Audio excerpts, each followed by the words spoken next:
नमस्कार प्रिय मित्रों। और आज मैं आप लोगों के लिए एक बहुत इंपॉर्टेंट सत्र लाया हूं। अगर आप एंशिएंट इंडियन हिस्ट्री को पढ़ना चालू कर रहे हो या मिडिवल इंडियन हिस्ट्री को पढ़ना चालू कर रहे हो तो ये टॉपिक आप लोगों के सबसे बेसिक टॉपिक के रूप में काम करेगा। हम जब एंशिएंट हिस्ट्री का अध्ययन करते हैं, मिडिवल हिस्ट्री का अध्ययन करते हैं, तो प्राचीन भारत के इतिहास का अध्ययन करने के क्रम में हम डायरेक्ट सिंधु घाटी सभ्यता से अपनी बात को चालू करते हैं।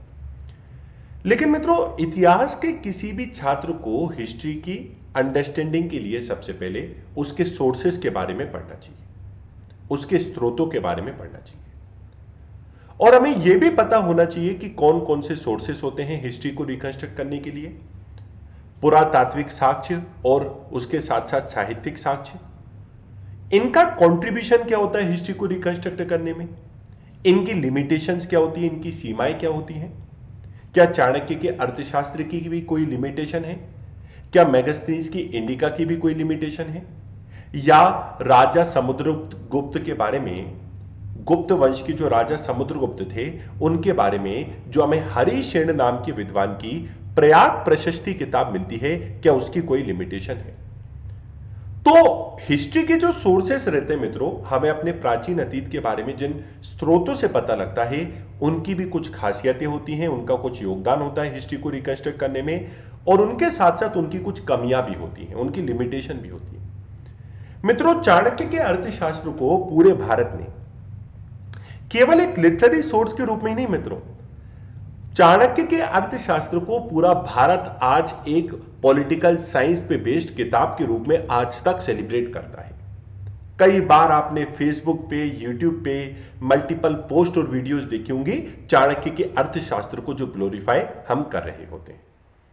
और वाकई में मित्रों, करे भी क्यों ना, आखिरकार चाणक्य का जो अर्थशास्त्र था वो इतने समय पहले पॉलिटिकल साइंस पे बेस्ड था, राजनीति विज्ञान पे बेस्ड था, स्टेट पे बेस्ड था, राज्य पे बेस्ड था। मित्रों, दूसरी तरफ वर्ल्ड के अलग अलग कोनों में हमें स्टेट की अवधारणा नहीं दिखती थी, राज्य की अवधारणा नहीं दिखती थी, और चाणक्य ने अपने अर्थशास्त्र में पहली बार स्टेट की अवधारणा दी। पॉलिटिकल साइंस पे बेस्ड ये डॉक्यूमेंट था, राजनीति विज्ञान पे बेस्ड ये डॉक्यूमेंट था। वर्ल्ड के दूसरे देशों में मित्रों स्टेट का कॉन्सेप्ट अभी उभर ही रहा था और चाणक्य ने इसको डॉक्यूमेंट भी करा। तो प्राउड की बात हो भी क्यों ना, आखिरकार ये इतनी इंपॉर्टेंट कृति है, आखिरकार ये इतना इंपॉर्टेंट लिटरेरी सोर्स है, तो चाणक्य के अर्थशास्त्र पे हमारा बड़ा गर्व है। लेकिन मित्रों, चाणक्य के अर्थशास्त्र एक लिटरेरी सोर्स के रूप में जब आप देखते हो, हिस्ट्री को रिकंस्ट्रक्ट करने के रूप में या मॉडर्न हिस्ट्री से जोड़ के जब आप चाणक्य के अर्थशास्त्र को देखते हो, तो मित्रों कौटिल्य के भी अर्थशास्त्र की अपनी कुछ लिमिटेशंस हैं, अपनी कुछ कमियां हैं। मेगास्थनीज की इंडिका जो हमें इतना कुछ बताती है मौर्य पीरियड के बारे में, उस मेगास्थनीज की इंडिका की भी कुछ लिमिटेशंस हैं। आज मित्रों मैं आप लोगों को इस मुद्दे पे भरपूर डिटेल से बताऊंगा कि हिस्ट्री को पढ़ने के कौन कौन से सोर्सेस होते हैं, किस तरीके से हम इन सोर्सेस की मदद से हमारे प्राचीन अतीत को रिकंस्ट्रक्ट कर पाते हैं। देख सकते हो आप लोग, इन डेप्थ हम इसको पढ़ेंगे कि भाई लिटरेरी सोर्सेस का काम क्या होता है, आर्कियोलॉजिस्ट का काम क्या होता है, हिस्टोरियन का काम क्या होता है, इन दोनों में क्या डिफरेंस होता है। हम थोड़ा सा अशोक के इंस्क्रिप्शंस की भी बात करेंगे, क्योंकि अशोक के इंस्क्रिप्शंस के माध्यम से मित्रों हमें बहुत हद तक जानकारी मिलती है मौर्य के बारे में। हम इनके लिमिटेशन के बारे में बात करेंगे। हम थोड़ा सा क्लास 6 की एनसीईआरटी के बारे में बात करेंगे, क्योंकि वहां भी आपको ये चैप्टर देखने को मिलेगा। और लिटरेरी सोर्सेस के बारे में भी हम बात करेंगे, विशेषकर चाणक्य के अर्थशास्त्र के बारे में। बहुत मजेदार मित्रों ये सेशन होने वाला है। और आप लोगों को मैं आगे बढ़ने से पहले अपने नए कोर्सेज के बारे में बताना चाहूंगा मित्रों। मेरे नए कोर्सेज की अनअकैडमी पे शुरुआत हो चुकी है मित्रों। आज 28 तारीख है, 28 अप्रैल है। अभी मेरा एंशिएंट इंडियन हिस्ट्री का एक बहुत ही कॉम्प्रिहेंसिव कोर्स अनअकैडमी पे लाइव है, चल रहा है। यदि आप लोग मेरे साथ साथ इंडिया के दूसरे टॉप एजुकेटर्स के कोर्सेज का हिस्सा बनना चाहते हो मित्रों, तो आप अनअकैडमी को ज्वाइन कर सकते हो। अभी जो ऑफर चल रहा है उसके अंतर्गत आप लोगों को 20 बुकलेट के नोट्स भी मिलेंगे, मतलब 20 किताबें मिलेंगी आपको नोट्स फॉर्मेट में। अभी आप लोग अनअकैडमी सब्सक्रिप्शन को लेते हो तो आप लोगों को 3 मंथ का एक्स्ट्रा सब्सक्रिप्शन मिलेगा 12 मंथ के सब्सक्रिप्शन पे लेने। ये सभी ऑफर आप लोग अवेल कर सकते हो, इनके बारे में आप लोग नीचे डिस्क्रिप्शन में भी देख सकते हो। और अनुज यूपीएससी कोड का यदि आप प्रयोग करते हो अनुज यूपीएससी कोड का यदि आप प्रयोग करते हो तो आप इन सभी ऑफर्स को अवेल कर सकते हो। बहुत बहुत आभार आपका कि आपने इस कोड को बड़ा सक्सेसफुल बनाया और आशा है कि इसी प्रकार से आप इसको आगे भी सक्सेसफुल बनाएंगे Anuj UPSC. Let us get started with the session of discussion for today. आइए समझते हैं कि मित्रों आज हम कई सारे हिस्टोरियंस की किताबों से, भले आप आर एस शर्मा की बात कर लो, प्राचीन इतिहास का एक बड़ा फेमस नाम, हम उपिंदर सिंह की बात कर लें, इन्होंने भी बहुत इनक्रेडिबल काम भारत के प्राचीन इतिहास पे करा मित्रों। कई किताबों को इनके द्वारा लिखी गई हैं। उपिंदर सिंह तो भारत के पूर्व प्रधानमंत्री डॉक्टर मनमोहन सिंह की सुपुत्री भी हैं। रोमिला थापर की बात कर लो आप लोग, इतिहास में इस नाम को भी हम एंशिएंट हिस्ट्री में नहीं भूल सकते हैं। या आप लोग बात कर लें मित्रों नैन ज्योति लहरी की, इनकी नाम भी हम नहीं भूल सकते हैं हिस्ट्री में। एनसीईआरटी की बात कर लो, आप मेरे नोट्स की बात कर लो, किसी की भी बात कर लो। मित्रों सवाल उठता है कि आर एस शर्मा ने, उपिंदर सिंह ने, रोमिला थापर ने, नैन ज्योति लहरी ने और उसके साथ साथ एनसीईआरटी में जितनी भी बातें लिखी गई हैं उसी की मदद से हम अपने प्राचीन अतीत के बारे में जान पाते हैं। हम इन्हीं के टेक्स्ट्स की मदद से, हम इन्हीं की किताबों की मदद से समझ पाते हैं कि अशोक ने साउथ इंडियन स्टेट्स के साथ, दक्षिण भारत के राज्यों के साथ मित्रतापूर्ण संबंध स्थापित कर रखे थे। अशोक ने साउथ इंडियन स्टेट्स के साथ मित्रतापूर्ण संबंध मतलब फ्रेंडली रिलेशन को एस्टेब्लिश कर रखा था। तो मित्रों इस बात की जानकारी हमें अशोक के दूसरे नंबर के इंस्क्रिप्शन से मिलती है और इतिहासकारों की किताबों से भी मिलती है। हिस्टोरियंस ने इस बात को लिखा है कि भैया अशोक ने साउथ इंडियन स्टेट्स से मित्रतापूर्ण संबंध बना रखे थे। वहां पे उन्होंने युद्ध की नीति को अपनाया नहीं था, एग्रेशन या वॉर की पॉलिसी को नहीं अपनाया था, फ्रेंडली रिलेशन बना रखे थे। अब उसके पीछे का मित्रों पूरा इतिहास है कि आखिरकार क्यों अशोक ने दक्षिण के राज्यों पे डायरेक्ट अटैक नहीं किया और उन्होंने उनसे दोस्ती की तरफ, उनकी तरफ दोस्ती का हाथ बढ़ाया। क्योंकि मित्रों ज्योग्राफिकल फैक्टर यहां पे काम कर रहे हैं। एक बात मैं आपको पूरे इंडियन हिस्ट्री में बड़ा प्रैक्टिकल रूप से बताना चाहूंगा, किसी भी नॉर्थ के राजा के लिए लगभग यह बहुत ज्यादा मुश्किल था, असंभव शब्द का भी इस्तेमाल बोल सकते हो आप लोग, कि वो साउथ पे डायरेक्ट रूल करे। मित्रों अशोक ने कभी भी साउथ पे डायरेक्ट रूल करना नहीं चाहा। उसी तरीके से अलाउद्दीन खिलजी ने भी कभी भी साउथ पे डायरेक्ट रूल करना नहीं चाहा। हालांकि उसने आक्रमण किए, लेकिन आक्रमण करने के बाद वहां के लोकल राजाओं को पुनः स्थापित कर दिया, रीइंस्टॉल कर दिया। अकबर ने भी कभी भी साउथ इंडियन स्टेट्स के साथ डायरेक्ट उन पे रूल करना नहीं चाहा। वहां के राजाओं को खत्म करके पूरे साउथ इंडियन स्टेट्स को अपने कब्जे में लेना नहीं चाहा। क्योंकि मित्रों यहां पे थोड़ी सी ज्योग्राफिकल बाउंडेशंस थी, यहां पे थोड़ी सी भौगोलिक रुकावटें थी और एक साउथ के प्रति ज्यादा व्यवहारिक नीति, ज्यादा प्रैक्टिकल नीति यही होती कि इनडायरेक्ट रूल करो, वहां के लोकल राजाओं की मदद से रूल करो। अशोक ऐसे पहले शासक बने जिसने इस पॉलिसी को एक प्रकार से मित्रों प्रमोट करा, इनडायरेक्ट रूल की पॉलिसी, कि भैया दक्षिण में काफी सारे ज्योग्राफिकल रुकावटें होंगी तो मैं इनडायरेक्ट रूल करता हूं। तो साउथ इंडियन स्टेट्स के प्रति अशोक की इनडायरेक्ट रूल की पॉलिसी थी। उन्होंने इन राज्यों के साथ अपने ने मित्रतापूर्ण संबंध बनाए रखे, फ्रेंडली रिलेशन बनाए रखे। क्यों? ज्योग्राफिकल बाउंडेशंस की वजह से। अब मित्रों इस बात की जानकारी हमें कई सारी किताबों से मिलती है कि अशोक ने दक्षिण भारत के राज्यों के साथ मित्रतापूर्ण संबंध बना रखे थे। सवाल यह उठता है कि क्या आर एस शर्मा, उपिंदर सिंह, रोमिला थापर, नैन ज्योति लहरी और एनसीईआरटी की किताबों के जो लेखक हैं, क्या उनके पास कोई टाइम मशीन थी? अशोक का पीरियड तो मित्रों आज से लगभग 2250 वर्ष पहले का था। लगभग मैं बात कर रहा हूं 2250 वर्ष पहले की। तो क्या इनके पास टाइम मशीन थी कि इन्होंने जाके देखा अशोक के पीरियड में कि हां यार अशोक से तो बड़े मित्रतापूर्ण संबंध थे दक्षिण के राज्यों के? नहीं मित्रों, ऐसा प्रैक्टिकली पॉसिबल नहीं है। टाइम मशीन में जाके यदि हम चीजों को देख पाते तो हम पहले ही देख लेते, ये कोरोना वायरस जैसी समस्या से जो हम आज जूझ रहे हैं, हम पहले ही इसको एड्रेस कर देते। तो मित्रों समय किसी के लिए रुकता नहीं है, समय तो अपनी गलती से चलता रहता है।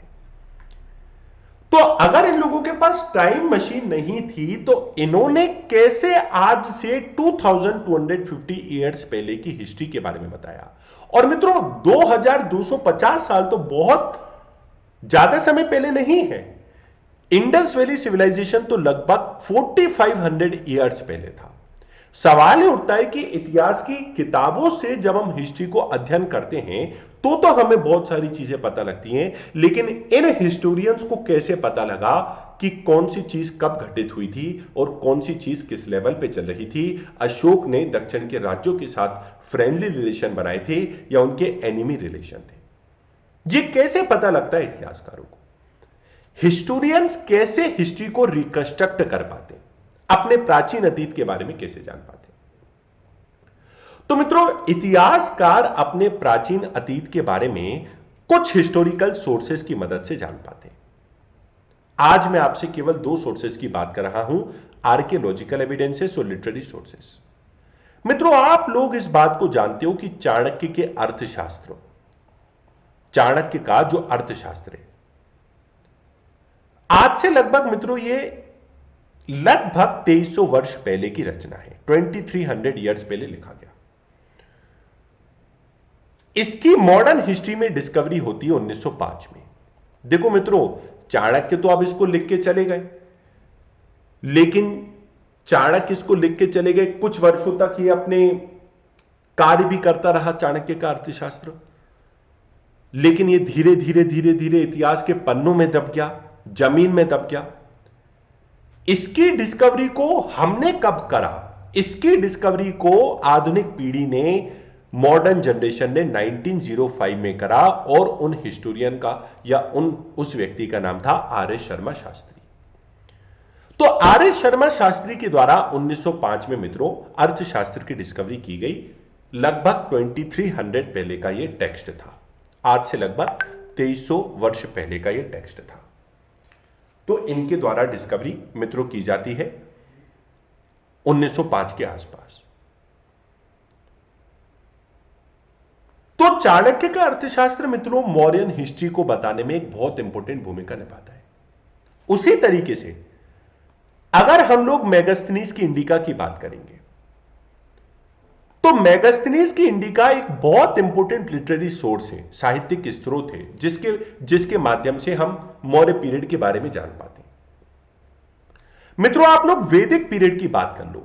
अब जैसे कहा जाता है कि वैदिक पीरियड में सबसे इंपॉर्टेंट देवता इंद्र थे, तो भाई हमें एक कैसे पता लगा? तो भैया ऋग्वेद में कई सारे देवी देवताओं की चर्चा हुई है और उसमें से सबसे ज्यादा बार चर्चा इंद्र देवता की हुई है। तो हम इस बेसिस पे कह सकते हैं कि भाई इंद्र सबसे महत्वपूर्ण देवता थे। ऋग्वेदिक काल में मित्रों उसी प्रकार से काफी जगह हमें यह चर्चा मिलती है कि लोग जो थे वो प्रकृति के उपासक थे। तो लिटरेरी सोर्स मित्रों अपना इंपॉर्टेंट रोल अदा करते हैं, जो भी काल रहा हो। जैसे कि वैदिक काल की आप बात कर लो तो ऋग्वेद है, यजुर्वेद है, सामवेद है, अथर्ववेद है। इनकी मदद से हम हिस्ट्री को रिकंस्ट्रक्ट कर पाते हैं, जान पाते हैं अपने प्राचीन अतीत के बारे में। फिर आप जैनिज्म और बुद्धिज्म की बात कर लो तो अंगुत्तर निकाय नाम का ग्रंथ है, कल्पसूत्र नाम का ग्रंथ है। इनके माध्यम से हम जैनिज्म बुद्धिज्म के बारे में जान पाते हैं। चाणक्य के अर्थशास्त्र, मेगास्थनीज की इंडिका, विशाल दत्त की मुद्रा राक्षस, यह हमें मौर्य पीरियड की जानकारी देती। उसी प्रकार से हरिशेन की द्वारा लिखित प्रयाग प्रशस्ति हमें समुद्रगुप्त और गुप्त राजाओं के बारे में जानकारी देती। अकबर नामा, बाबर नामा, हुमायूं नामा हमें उनके बारे में जानकारी देती। मलिक मोहम्मद जायसी की पद्मावत हमें खिलजी के बारे में जानकारी देती, रानी पद्मावती के बारे में जानकारी देती और शेर शाह सूरी के बारे में जानकारी देती। तो मित्रों लिटरेरी सोर्सेज जो उस समय के रहे वो एक बहुत इंपॉर्टेंट रोल प्ले करते हैं उस समय की हिस्ट्री को जानने के लिए। लिटरेरी सोर्सेज का अपना एक कंट्रीब्यूशन होता है। इसके अध्ययन से हमें चीजों के बारे में पता लगता है। जैसे कि इंद्र देवता का सबसे ज्यादा बार डिस्कशन किया गया है, तो कहीं ना कहीं हम इस बात को रिकंस्ट्रक्ट कर सकते हैं, इस बात को, इस अतीत की बात को जान सकते हैं कि भाई सबसे इंपॉर्टेंट देवता इंद्र ही रहे होंगे ऋग्वेदिक टाइम। तो मित्रों एक तरफ आप लोगों के पास होते हैं लिटरेरी सोर्सेस, जिसकी मदद से आप हिस्ट्री को रिकंस्ट्रक्ट कर पाते हो। और दूसरी तरफ हमारे पास होते हैं आर्कियोलॉजिकल एविडेंसेस। इनका भी उदाहरण मैं आप लोगों को देता हूं। जैसे कि मित्रों लिटरेरी सोर्सेस में आपने देखा यजुर्वेद, सामवेद, अथर्ववेद है, संहिता है, ब्राह्मण ग्रंथ है, आरण्यक है, उपनिषद है। तो काफी सारे लिटरेरी सोर्स होते हैं। ये तो वैदिक पीरियड की बात चल रही केवल। अगर आप मौर्य पीरियड में जाओगे तो काफी सारे ग्रंथ हैं और उनकी मदद से हम हिस्ट्री को रिकंस्ट्रक्ट कर पाते हैं। और मित्रों दूसरे होते हैं आप लोगों के आर्कियोलॉजिकल एविडेंसेस, साहित्य। दूसरे होते हैं आप लोगों के पुरातात्विक स्रोत। पुरातात्विक स्रोत का मतलब क्या हो गया? जैसे कि मिल लो कुछ बिल्डिंग मिली हमें। जैसे कि आप लोगों को मैं बताता हूं, हड़प्पन सिविलाइजेशन में हमें कुछ टॉयज मिले, टेराकोटा से बने कुछ टॉयज मिले, कुछ खिलौने मिले। तो यह एक आर्कियोलॉजिकल सोर्स हो गया, यह एक पुरातात्विक साक्ष्य हो गया। और इसकी मदद से हम हड़प्पा सभ्यता के बारे में यह जान पा रहे हैं कि हड़प्पा सभ्यता के लोग पीस लविंग सिविलाइजेशन को कहीं ना कहीं उसमें विश्वास करते थे, शांति प्रिय सभ्यता में जीवित विश्वास करते थे और कहीं ना कहीं हड़प्पा सभ्यता के लोग खुशहाल जीवन को जीते होंगे। क्योंकि मित्रों खिलौने तो तभी उसी सभ्यता में बनाए जाएंगे ना जो पीस लविंग सिविलाइजेशन। तो हम हड़प्पा सभ्यता की हिस्ट्री को रिकंस्ट्रक्ट कर पाते हैं आर्कियोलॉजिकल एविडेंसेस की मदद से, टॉयज की मदद से। दूसरा उदाहरण मैं आपको देता हूं। हम कहते हैं कि भैया हड़प्पा सभ्यता की टाउन प्लानिंग बहुत ही उत्कृष्ट थी, बहुत एक्सीलेंट थी। तो मित्रों कैसे कह सकते हैं हम उत्कृष्ट थी? अरे भैया 4:2:1 रेशियो की हमें ब्रिक्स प्राप्त हुई है। 4:1:1, 4:2:1 की रेशियो की हमें ईंटें प्राप्त हुई है। अब मित्रों ईंटें अगर इसी रेशियो की प्राप्त हुई हैं तो कहीं ना कहीं ईंटों में सिमिलरिटी हमें देखने को मिली। मतलब ईंटों में सिमिलरिटी देखने को मिली। ऐसा नहीं था कि कहीं पे ईंट का साइज 4:2:1 है, कहीं पे 25:10:105 है। उनमें कुछ ना कुछ सिमिलरिटी थी ईंटों में। ये तो मित्रों सिमिलरिटी तभी होगी जब इनको मेजरमेंट का ज्ञान हो, जब इनको मापन प्रणाली की नॉलेज हो। और मित्रों क्या एक ग्रामीण सभ्यता में मेजरमेंट की नॉलेज होती है या एक शहरी सभ्यता, एक अर्बन सिविलाइजेशन को नॉलेज होती है मेजरमेंट की? तो मित्रों एक अर्बन सिविलाइजेशन को नॉलेज होती है मेजरमेंट की। उसी तरीके से मित्रों हमें उसी तरीके से हड़प्पा में हमें एक बहुत बड़ा ग्रेनरी मिला है, एक बहुत बड़ा अन्नागार मिला है। तो ग्रेनरी का मतलब हो गया जहां पे आप फूड को स्टोर करते हो, एक प्रकार का वेयर हाउस आप इसको मान सकते हो। तो मित्रों फूड को स्टोर तो आप तभी करोगे जब आपके पास एक्स्ट्रा हो। मान लो आपके पास एक्स्ट्रा ही नहीं है तो स्टोर कैसे करोगे? इसको तो आप कंज्यूम कर लोगे। जब आपके पास एक्स्ट्रा है कि भाई आज 28 तारीख है, मेरे पास भोजन है कि मैं अगले 1 साल तक का भोजन स्टोर करके रख सकता हूं, तो मैं स्टोर तो तभी करूंगा ना जब एक्स्ट्रा हो। अगर मेरे पास उतना ही है जिससे मैं सरवाइव कर सकता हूं तो मैं उसको स्टोर थोड़ी करूंगा, मैं तो उसको कंज्यूम करूंगा।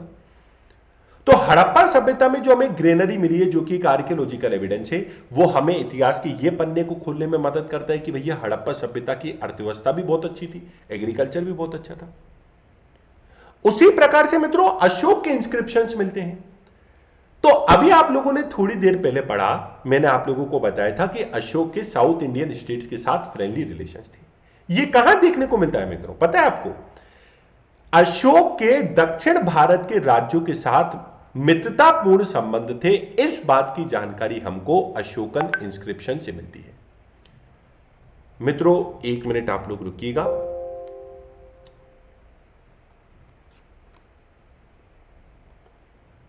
तो अशोक के एक प्रकार से मित्रों मित्रतापूर्ण संबंध थे, फ्रेंडली रिलेशन थे साउथ के साथ। इस बात की जानकारी हमें कहीं ना कहीं कहां से मिलती है? इस बात की जानकारी हमें अशोक के इंस्क्रिप्शन से मिलती है। इंस्क्रिप्शंस का मतलब बेसिकली मित्रों क्या था? पिलर से। तो कुछ अशोक के एम्पायर पे मित्रों जगह जगह कुछ पिलर इंस्टॉल किए गए थे। एम्पायर के अलग अलग कोनों में कुछ पिलर इंस्टॉल किए गए थे, बड़े बड़े ऐसे खंभे इंस्टॉल किए गए थे और इन पे कुछ कुछ लिखा गया था। इन पे जो लिखा गया था, अशोक के ये जो इंस्क्रिप्शन हैं, इस इंस्क्रिप्शन में से दूसरे इंस्क्रिप्शन से हमें पता लगता है कि अशोक ने खुद इस बात को अपने पिलर्स पे इंस्टॉल करके लिखा है कि मेरे या मौर्य स्टेट के साउथ के राज्यों के साथ मित्रतापूर्ण संबंध है। तो क्या आज जो हमें इतिहासकारों से पता लगा क्या इतिहासकारों को जो उस बारे में पता लगता है, मतलब अशोक के दक्षिण भारत के राज्यों के साथ फ्रेंडली रिलेशन रहे, इस प्राचीन अतीत की बात को डिकोड करने में तो मित्रों अशोक के इंस्क्रिप्शंस ने भी तो एक रोल निभाया ना यार। अगर अशोक के इंस्क्रिप्शंस में लिखा है तो हमें इस बात की जानकारी मिली ना। तो भले वो हड़प्पा सभ्यता में टॉयज हो, वो हमें इस बात की जानकारी देते हैं कि पीस लविंग सिविलाइजेशन था। भले वो हड़प्पा सभ्यता की सिमिलर ब्रिक्स का साइज हो, वो हमें जानकारी देता है कि भाई मेजरमेंट प्रणाली का नॉलेज था तो अर्बन सिविलाइजेशन रहा होगा। या भले वो हड़प्पा सभ्यता में मिली ग्रेनरी हो जो हमें इकोनॉमी के बारे में बताती है हड़प्पा के लोगों की। या भले वो अशोक के इंस्क्रिप्शन हो जो हमें इस बात की जानकारी देते हैं कि साउथ के साथ उनके अच्छे संबंध थे। हिस्ट्री को रिकंस्ट्रक्ट करने में मित्रों आर्कियोलॉजिकल एविडेंसेस की अपनी एक भूमिका रहती है, अपना एक कंट्रीब्यूशन रहता है। और मेरे पास मित्रों कई सारे उदाहरण इस चीज के, कई सारे एग्जांपल हैं। मोहनजोदड़ो से हमें ग्रेट बात मिली है, बहुत बड़ी ग्रेट बात मिली है। तो मित्रों उस ग्रेट बात में एक अकेला व्यक्ति तो नहाता नहीं होगा। हो सकता है किसी विशेष अवसर के लिए उसमें सामूहिक स्नान होता हो, उसमें एक सामूहिक स्नान होता हो, एक सोशल बात होती हो। तो मित्रों ये ग्रेट बात तो हमें यही बताती है कि अगर इतनी बड़ी बात किसी सोशल कॉज के लिए थी तो लोगों का किसी ना किसी प्रकार का सोशल लाइफ भी रही होगी, सामाजिक जीवन भी रहा होगा। देखो मित्रों अगर सारे के सारे लोग इसमें आपस में जुड़े हुए नहीं होते, एक दूसरे से उनको मतलब ही नहीं होता, तो फिर हम इसको सिविलाइजेशन थोड़ी बोलते। हम हड़प्पा सभ्यता को हड़प्पा सिविलाइजेशन थोड़ी बोलते। सभ्यता शब्द का मतलब ही यह है कि लोगों को किसी ना किसी प्रकार की सोशल लाइफ रही होगी। इस बात को हम डिकोड एक और आर्कियोलॉजिकल एविडेंस की मदद से करते हैं, जो कि ग्रेट बात है। तो हिस्ट्री को रिकंस्ट्रक्ट करने में मित्रों इन सोर्सेस का अपना अपना रोल रहता है। खासकर मित्रों जितने भी बच्चे यूपीएससी के वैकल्पिक विषय की तैयारी करते हैं, हिस्ट्री ऑप्शनल की तैयारी करते हैं, उनको तो मित्रों सोर्स की नॉलेज बहुत इन डेप्थ होना चाहिए, बहुत इन डेप्थ होना चाहिए। बल्कि मेरा उनको एक सजेशन है कि जब आप टॉपिक बाय टॉपिक पढ़ाई करते हो, जैसे कि आपने पहला टॉपिक लिया हड़प्पा, दूसरा लिया वैदिक, तीसरा लिया महाजनपद, चौथा लिया बुद्ध जैन, पांचवा लिया मौर्य, छठवा लिया पोस्ट मौर्यन, सातवा लिया गुप्तास। अब मित्रों आप लोग सोच रहे होंगे कि सर इतने बीच के टॉपिक आते हैं, आप तो डायरेक्ट गुप्ताओं में 7वें लेक्चर भी पहुंच गए, बीच के लेक्चर्स का क्या। उदाहरण दे रहा हूं आपको टॉपिक बाय टॉपिक का।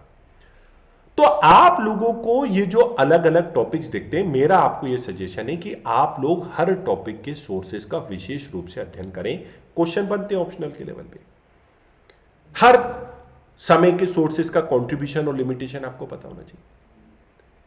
लेकिन जो ऑप्शनल की तैयारी नहीं भी कर रहा है उसको स्रोतों के बारे में जानकारी होना चाहिए मित्रों, क्योंकि इन्हीं स्रोतों के माध्यम से हम लोग अपने प्राचीन अतीत के बारे में जान पाते हैं, इतिहासकार आपके प्राचीन अतीत के बारे में जान पाते हैं।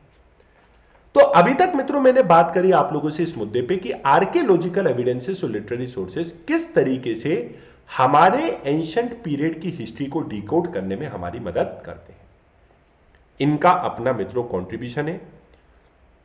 तो आप लोग देख सकते हो आर्कियोलॉजिस्ट कौन होते हैं? The people who study object and used objects made and used in the past are called as archaeologist. तो मित्रों आप लोगों ने अभी एक डिस्कवरी प्लस पे नई सीरीज आई है मनोज वाजपेयी की, आप लोगों ने इसका ट्रेलर विलर तो देखा ही होगा। सेनोली के बारे में मैं बात कर रहा हूं, द सीक्रेट्स ऑफ सेनोली। तो उसमें आप लोगों ने देखा होगा आर्कियोलॉजिस्ट जो है वो डिस्कवरी कर रहे हैं, खोजबीन कर रहे हैं, एक्सप्लोर और एक्सकेवेट कर रहे हैं, मतलब खुदाई कर रहे हैं। तो वो व्यक्ति होता है आर्कियोलॉजिस्ट। और जो लिटरेरी सोर्सेस को पढ़ता है, इंस्क्रिप्शन से इंटरप्रिटेशन निकालता है, और आर्कियोलॉजिस्ट की जो भी डिस्कवरी होती है उनसे जो इंटरप्रिटेशन निकालता है वो व्यक्ति होता है इतिहासकार। और ये मदद करते हैं हिस्ट्री को रिकंस्ट्रक्ट करने में। मित्रों मैंने आपसे हिस्ट्री के लिटरेरी सोर्सेस के बारे में भी बात करी, और भी बात करूंगा, चिंता ना करिए। और मैंने आप लोगों से आर्कियोलॉजिकल एविडेंस की भी बात करी। मित्रों एक बात समझना थोड़ा सा इंपॉर्टेंट हो जाता है कि देखो कभी कभी आप लोगों को खासकर एंशिएंट हिस्ट्री में मित्रों कई बार किताबों में आपको ऐसा देखने को मिलेगा कि हिस्टोरियंस के कॉन्ट्राडिक्टरी थॉट्स हैं, कॉन्ट्राडिक्टरी थॉट से, अर्थात इतिहासकारों की बातों में एक प्रकार की सहमति बिल्ड नहीं हो पा रही है। कोई हिस्टोरियन किसी पॉइंट के बारे में कुछ कह रहा है, कोई हिस्टोरियन किसी पॉइंट के बारे में और कुछ कह रहा है। प्रीवियस वीडियो में मैंने अपनी इस बात का उदाहरण आपको आईबीसी के एग्जाम्पल से दिया था। आज मैं आपको ऋग्वेदिक पीरियड से इसका एग्जाम्पल देता हूं। तो मित्रों, ऋग्वेदिक काल के बारे में एक हिस्टोरियन, एक व्यक्ति हैं। अब जैसे मैक्सिमम किताबों में आपको देखने को मिलेगा कि ऋग्वेदिक पीरियड जो था उसमें लोग ट्राइबल सोसाइटी थे, मतलब लोगों का कबीलाई जीवन हुआ करता था, समाज इतना ज्यादा डेवलप नहीं था। ट्राइबल लाइफ का मतलब एक प्रकार से मित्रों लोग विलेजेस में रहा करते थे। अर्बेनाइजेशन इसमें मिसिंग था। शहरीकरण जो था वो ऋग्वेदिक पीरियड में मिसिंग था, शहरीकरण नहीं था। मैक्सिमम लोग इस तर्क से सहमत हैं। कुछ आर्कियोलॉजिस्ट का यह भी मानना है कि ऋग्वेदिक पीरियड में भी अर्बेनाइजेशन रहा था। वो ये तर्क देते हैं, वो ये लॉजिक देते हैं कि ऋग्वेदिक काल से हमें हॉर्स ड्रॉन चैरियट मिले हैं। हॉर्स ड्रॉन चैरियट का मतलब क्या हो गया मित्रों? रथ मिला है। अब रथ मित्रों एक घोड़े का तो बना हुआ नहीं होगा। रथ जो होता है उसमें 2-3 घोड़े तो बंधे हुए होते ही। तो कुछ आर्कियोलॉजिस्ट का, कुछ पुरातात्विक विदों का ऐसा कहना है, अगर हमें हॉर्स ड्रॉन चैरियट मिला है, मतलब अगर हमें रथ मिला है, तो यह रथ तो हमें इसलिए मिला है मित्रों, यह रथ हमें इसलिए मिला है, और इस रथ की खोज से हम ऐसा इसलिए बोल सकते हैं। इन्होंने बोला कि जैसे मान लीजिए कि रथ में 2 घोड़े हैं, मान लीजिए आपस में बीच में क्या है, इसमें स्पेस है, घोड़ों के बीच में स्पेस है। तो लगभग रथ जो था वो तो साइज उसका बहुत बड़ा था, तो लगभग 10-12 मीटर का तो रथ ही रहा होगा। अगर 10-12 मीटर के रथ को रोड पे दौड़ना है तो लगभग 15 से 20 मीटर रोड भी रही होगी। तो ये पुरातात्विक विद ये इंटरप्रिटेशन निकालते हैं कि यदि रथ का प्रयोग होता था तो कहीं ना कहीं रोड की साइज भी वाइड रही होगी, चौड़ी रही होगी, मतलब 15-20 मीटर या फीट की रोड रही होगी। क्योंकि मित्रों सकड़ी रोड पे तो वो रथ कैसे जाएगा आपका 2 घोड़ों का? I hope you are getting my point. तो इन्होंने इस आर्कियोलॉजिकल एविडेंस की मदद से यह प्रूव करने की कोशिश करी 15-20 मीटर की रोड थी, और यदि 15-20 मीटर की बढ़िया रोड थी तो वो केवल एक शहरी सभ्यता में ही पॉसिबल है, एक ग्रामीण सभ्यता में प्रैक्टिकली वो पॉसिबल नहीं है। मित्रों एक प्रकार से बात में दम तो नजर आता है। सिंधु घाटी सभ्यता के बारे में इन पुरातात्विक विदों ने इस रथ की मदद से, जो कि एक आर्कियोलॉजिकल एविडेंस है, इसकी मदद से इतिहास के जिन पन्नों को खोजने की कोशिश की उसमें लॉजिक तो नजर आता है, बात में दम तो है। लेकिन मित्रों जब हम इस आर्कियोलॉजिकल एविडेंस से हटके ऋग्वेदिक पीरियड के लिटरेरी सोर्सेस के बारे में जब विचार करते हैं, साहित्यिक स्रोतों के बारे में जब विचार करते हैं, तो हमें पता लगता है कि उनके लिटरेरी सोर्सेस में साफ साफ हमें कई बार ऐसा मौका और ऐसा अवसर होता है जब हमें यह साफ साफ दिखता है कि जो लोग थे उनकी जो इकोनॉमी थी वो सरप्लस इकोनॉमी नहीं थी, मतलब उनके पास एक्स्ट्रा नहीं था। यह भी साफ साफ देखने को मिलता है मित्रों कि ट्रेड एंड कॉमर्स भी विकसित अवस्था में नहीं था। यह भी साफ साफ दिखता है कि टैक्सेशन सिस्टम भी विकसित नहीं था। उनके लिटरेरी सोर्सेस से ऐसा पता लगता है कि सरप्लस नहीं था, ट्रेड एंड कॉमर्स का विकास नहीं हुआ था, टैक्सेशन सिस्टम का विकास नहीं हुआ था। और मित्रों मुझे कहीं ना कहीं ऐसा लगता है, और मैं आशा करता हूं कि आप भी मेरे इस तर्क से सहमत होंगे, शहरीकरण के लिए कहीं ना कहीं ये तीनों चीजें प्री रिक्विजिट के रूप में काम करती हैं। मतलब ये तीनों ही चीजें जरूरी होती है। आपकी अर्थव्यवस्था यदि सरप्लस होगी, व्यापार और वाणिज्य विकसित अवस्था में होगा, टैक्सेशन सिस्टम, कर प्रणाली भी बेहतर होगी, तभी अर्बेनाइजेशन आ सकता है, शहरीकरण आ सकता है। तो ये प्री रिक्विजिट होती है, सरप्लस इकोनॉमी हो, ट्रेड एंड कॉमर्स अच्छी मात्रा में हो, टैक्सेशन सिस्टम भी डेवलप्ड हो, तब शहरीकरण आता है। लेकिन मित्रों सिंधु घाटी सभ्यता में, लेकिन मित्रों आप लोगों को ऋग्वेदिक पीरियड में ये तीनों देखने को नहीं मिलते। ऐसा हमें सिंधु घाटी सभ्यता के लिटरेरी सोर्सेस से जानकारी मिलती है।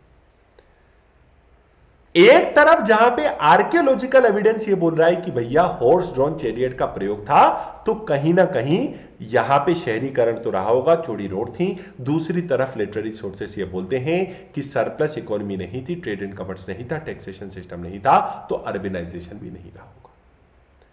तो मित्रों, इतना इजी यदि इतिहास होता तो फिर क्या ही बात थी। इनके कुछ लिमिटेशंस भी होते हैं आर्कियोलॉजिकल एविडेंस के। मित्रों, इनकी कुछ सीमाएं भी होती हैं। और ऋग वैदिक पीरियड के बारे में पर्टिकुलरली कौन सा मत सर्वमान्य है,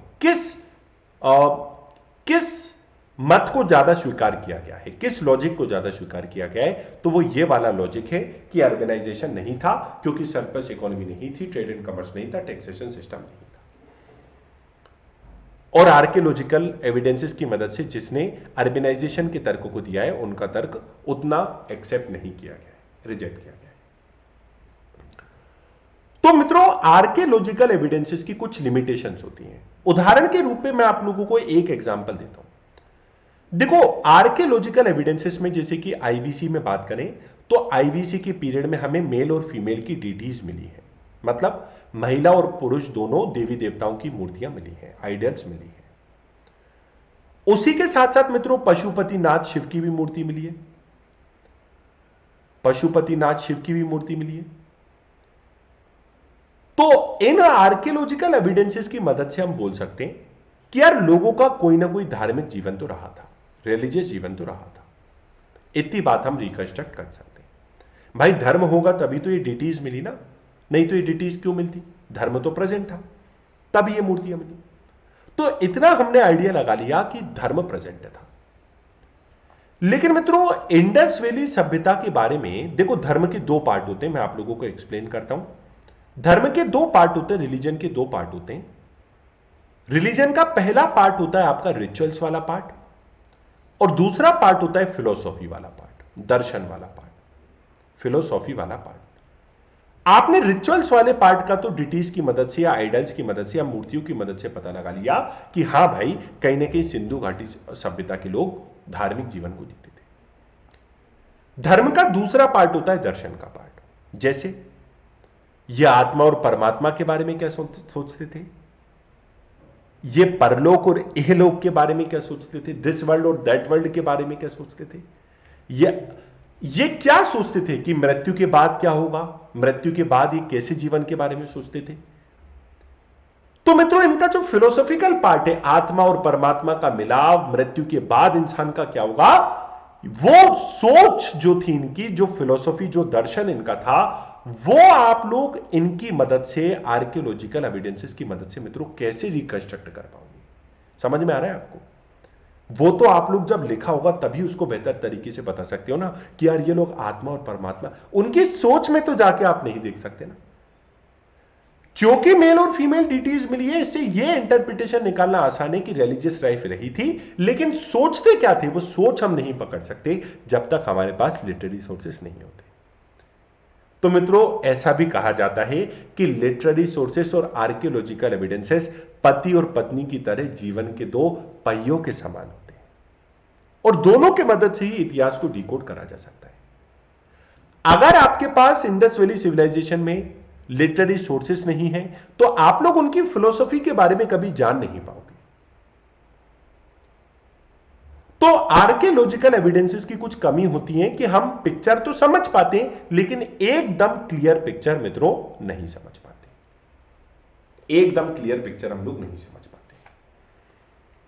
आप धर्म के बारे में समझ लोगे, लेकिन दर्शन के बारे में नहीं समझ पाओगे। तो एक आर्कियोलॉजिकल एविडेंस की यह कमी है। सवाल उठता है मित्रों कि लिटरेरी सोर्सेज जो इतिहास को रिकंस्ट्रक्ट करने के लिए इतना इंपॉर्टेंट होते हैं, वो लिटरेरी सोर्सेज को हम कैसे डिकोड कर सकते हैं। अच्छा, बाय द वे, ये पूरी की पूरी पीपीटी आपको टेलीग्राम चैनल पे मिल जाएगी। ओके, तो ये पूरी पीपीटी आप लोगों को टेलीग्राम चैनल पे मिल जाएगी। टेलीग्राम चैनल का लिंक मैंने आप लोगों को कॉमेंट में दे रखा है, वहां पे फोन नंबर भी आपको दे रखा होगा टेलीग्राम चैनल की लिंक से, और उस फोन नंबर पे आप लोग कांटेक्ट करके हिस्ट्री के हमारे कोर्सेज के बारे में जान सकते हैं, और ये पीपीटी को आप लोग डाउनलोड कर सकते हैं, मैं वहां पे दे दूंगा। तो मित्रों, अब सवाल आता है कि सर लिटरेरी सोर्सेज की आपने भूमिका बताई, क्या लिटरेरी सोर्सेज की भी कुछ कमी होती है?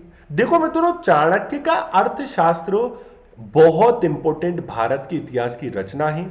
हमें इस पे प्राउड भी है, क्योंकि मित्रों इतने समय पहले इसमें स्टेट के कॉन्सेप्ट की बात की गई, पॉलिटिकल साइंस पे बेस्ड था, बहुत प्रैक्टिकल था। इवन चाणक्य की बात आज भी उतनी ही रेलेवेंट है जितनी कि आज से 2300 ईयर्स पहले हुआ करती थी।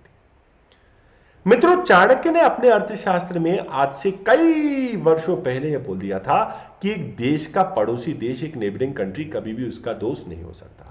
आज आप पाकिस्तान की बात कर लो, चाइना की बात कर लो, दोनों से इंडिया के मधुर संबंध नहीं है। तो एक देश का पड़ोसी देश मित्रों कभी भी उसका फ्रेंड नहीं हो सकता है।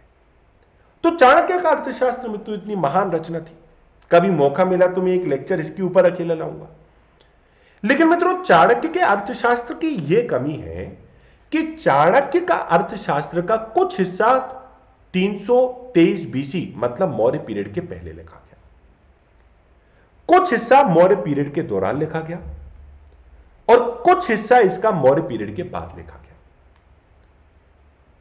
कुछ हिस्सा इसका मौर्य पीरियड से पहले, कुछ हिस्सा मौर्य पीरियड में और कुछ हिस्सा मौर्य पीरियड के बाद लिखा गया। प्रैक्टिकली एक व्यक्ति का इतने लंबे समय तक जीवित रहना मुश्किल लगता है। प्रैक्टिकली एक व्यक्ति का इतने लंबे समय तक जीवित रहना मुश्किल लगता है। लगभग 200, 250, 300 वर्षों की बात कर रहा हूं। तो अगर चाणक्य का अर्थशास्त्र अलग अलग कालों की रचना है, अलग अलग पीरियड में इसको लिखा गया, तो एक सवाल ये उठता है कि चाणक्य एक व्यक्ति थे या एक इंस्टीट्यूशन थे, या एक व्यक्ति ने इसके लेखन की शुरुआत करी, बाद में एक इंस्टीट्यूशन ने इस काम को पूरा कर दिया। मेरी बात समझ में आ रही है आपको? तो लिटरेरी सोर्सेस की भी अपनी कुछ कमी होती है। और मित्रों सबसे बड़ी कमी मैं आप लोगों को बताता हूं, आप लोगों को बड़ी इंटरेस्टिंग लगेगी। जैसे कि मित्रों शेर शाह सूरी, मैं बात कर रहा हूं मित्रों 1540 से 1545 तक के पीरियड की, 1540 से 1545, आज से लगभग 500 वर्ष पहले की बात कर रहे हैं। शेर शाह सूरी का दरबारी कवि था मलिक मोहम्मद जायसी। इसने एक ग्रंथ की रचना करी जिसका नाम था पद्मावत, और इसने बहुत कुछ शेर शाह सूरी के बारे में भी लिखा।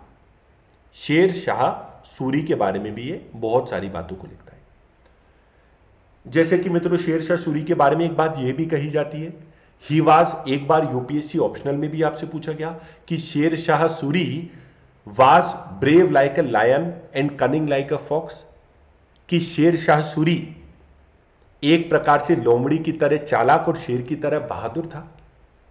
तो यह बात तो मित्रों मलिक मोहम्मद जायसी ने भी लिखी, जो उसका दरबारी कवि था। सवाल उठता है कि मलिक मोहम्मद जायसी ने जो शेरशाह सूरी के बारे में लिखा, कहीं वो शेरशाह सूरी के पीरियड से इतना ज्यादा तो प्रभावित नहीं था कि उसने सब कुछ अच्छा ही अच्छा लिखा। मित्रों एक राजा के एम्पायर में तो सेटिस्फाइड लोग भी होते हैं और डिससेटिस्फाइड लोग भी होते हैं। ऐसे भी लोग होते हैं जिनका पेट भरा हुआ होता है, ऐसे भी लोग होते हैं जिनका पेट भरा हुआ नहीं होता। तो हो सकता है मलिक मोहम्मद जायसी शेरशाह सूरी के पीरियड में उसकी खुद की हालत बहुत अच्छी रही हो, वो बड़ा मजबूत उसकी पोजीशन हो, और उसकी मजबूत पोजीशन करने में शेरशाह सूरी ने भी एक रोल निभाया हो। इसलिए हो सकता है उसने इतनी ज्यादा तारीफ लिख दी हो जिसकी योग्य शायद शेरशाह सूरी नहीं था। क्या पता मित्रों, इतिहास का एक ये भी सवाल तो होता ही है ना। तो लिटरेरी सोर्सेस की भी मित्रों कुछ कमियां होती हैं। जैसे कि आप समुद्रगुप्त की प्रयाग प्रशस्ति की बात करोगे, तो प्रयाग प्रशस्ति का तो मतलब यही है कि जो प्रयाग पे शासन करता है उसकी प्रशंसा में लिखी गई है। तो हो सकता है उसमें भी थोड़ा एग्जैजरेट हो गया हो। तो लिटरेरी सोर्सेस भी मित्रों थोड़ा सा उनका इंटरप्रिटेशन भी एक जिज्ञासा का मुद्दा रहता है।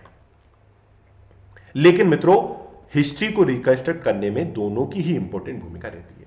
अब देखो आप लोग ये मत करना कि कभी कभी क्या होता है मित्रों कि हम लोगों को कॉन्स्पिरेसी थ्योरी पे ज्यादा विश्वास होता है। जैसे जब मैं अपने स्कूल डेज में हुआ करता था तो मेरा खुद का भी इस तरफ मन जाया करता था। आप लोगों से मैं एक वाक्य शेयर करता हूं। जैसे बोला जाता है कि नील आर्मस्ट्रांग जो है वो चांद पे गए थे, मून पे गए थे और अमेरिका का झंडा उन्होंने वहां पे लगाया।